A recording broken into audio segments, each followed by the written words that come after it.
Why is nobody talking about this video? When you go to marry, your wife drops her father's name. And as you can't have two people as captains in a ship. Women convert houses into homes. If you don't have a woman in the house, your house can never be a home. My wife just came in now. She's a lawyer now. I have lived with this woman for the past 53 years. Nobody has ever come in here to say, Pete, oh, please stop beating her, you will kill her. No. Why? I never saw my father beat my mother. So I cannot say I learned from my father how to beat mama. No, I did not. I want to think about things that should help us progress, not influences that should drag us backwards. Why are men wearing earrings? What's the inspiration there? Yeah. Why are men wearing earrings? What is the inspiration? Right? Most of these influences come from outside the country. They don't help us. In our culture, like I said, a man does not kneel down to offer a ring to a woman. And again, men and women are not equals. No, in the home. There has to be a leader. You see, women are free to express their opinions. If you come to our industry today, most of our girls who got married some 2-3 years ago have all left their husbands from beginning to the end. I was even shocked to hear that Chioma Chukwuka has also left their, Ireti Doyle and, Tonto. You take a vow when you're going to get married, for better, for worse. Not for better for us, for better, for worse. You will always think it's greener on the other side. That's the mistake that we all make. Try to be satisfied with what you have within you. It goes a long way. I love women a great deal, and I respect them. If I see any young man beating up a woman, oh my God, I just think you don't qualify to be a man. Yeah. Men, God has given women their tongues. What makes you a mature person is your ability to cope with what they tell you without resorting to violence. Yeah. Your wife will tell you the worst thing on earth, right? If you can react properly. There's something called equanimity, a song for her. If you can react patiently, it's some kind of studied reaction. The Frenchman calls it sang-froid. You can cope with what she does. At the end of the day, she will apologize to you. What we were doing then, I don't think it can work now. If your wife annoys you, you don't eat what she has cooked. If you do it 2 or 3 times, she will go and report you to either your father or your relation. He no longer eats my food. I don't know what he will do that. Then the families will come together. They are organic, right?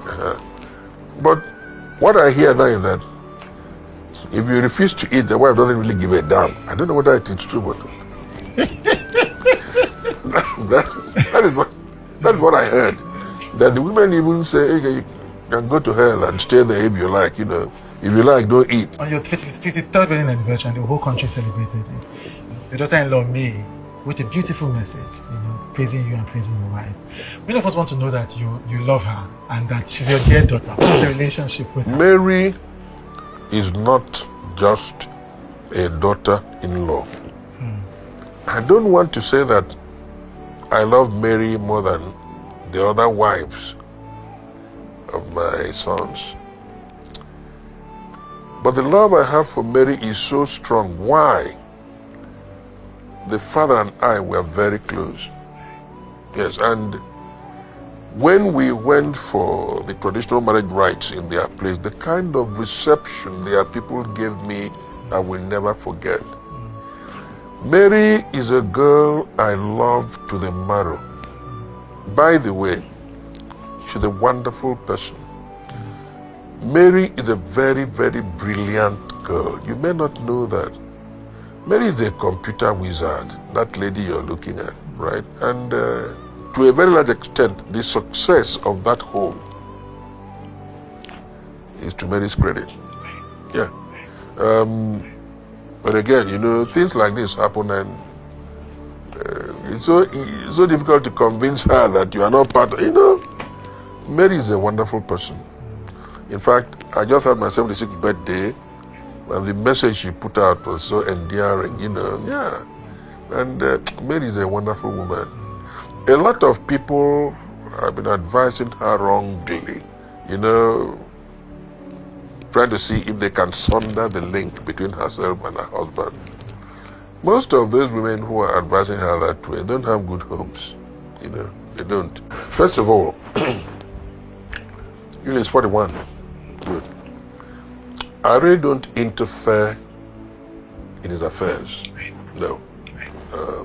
Suddenly we heard he's picked up a second wife, right?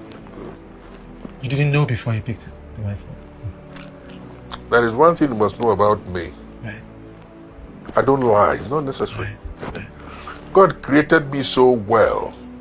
If I tell you this thing is black, it is black. You know, it's like when he wanted to run for governor or something. When I saw his photograph, I thought it was a production they were doing.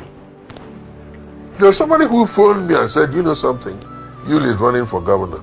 And I said, it must be crazy. How? I never heard it.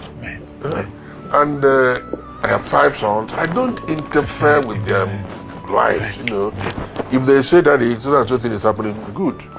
If they don't tell me, I don't bother. If they tell me, beautiful. We just heard it, and that's it, you know. So you suddenly heard that you had taken a second wife. So you were saying you suddenly heard that. Yeah, we did. You know, there is something we always say in Igbo. Onye kpata nkụ arụrụ si ngwere bịa tụọ onye ava. In other words, if you go and pick up ants-infested faggots, it's a direct invitation to the lizards to come to roost, right? Good. So, here I am, and that's all. You mentioned driving your car under a tank. Yeah, I did. What happens there? I'll tell you the truth. Perhaps I had too much to drink, you know. And you know, if you're driving at night, after it rains, you see a pool of water, I think it is dry land. And you know, on the 14th day of March 1977, along Abadi Road, I drove under a stationary trailer in the night. And by the grace of God, I came out of it alive. I had a colleague of mine, Omwaba in front with me. He's dead now. It's an incident I don't like to recall. It's so sad, you know. But again, the good Lord pulled me out of it. And at the time I was coming from Sukkah, when I was fasting from 6 to 6 as a young man, I was very fanatical about my religion. I don't play with it. I'm a Christian. And I slept at the wheel, and I ran into a trailer and knocked me into the bush, and I came out. Like I said, I've had some close shaves, but thank God, and I'm still alive, yeah. We shan't talk about it, don't worry. Yeah. I've been kidnapped once too. So, yes, in 2009 there was that as well. That must have been traumatic. I mean, on kind of... Yes. You know, I was coming out of the church. I worked for the church, by the way, you know, trying to see if Blessed Times will get canonized. I'm a Catholic, you know. And we got to Mpo, you know, some youngsters shooting, and I bought my vehicle, the Acura Jeep. It was still very new then, and I think that must have been what attracted them, and they kidnapped us and they let others go, and they took me and talked about I gave them 200 million and all that. That's by the way. I mean, it's all in the past now. Yeah. Here I am. Here you are.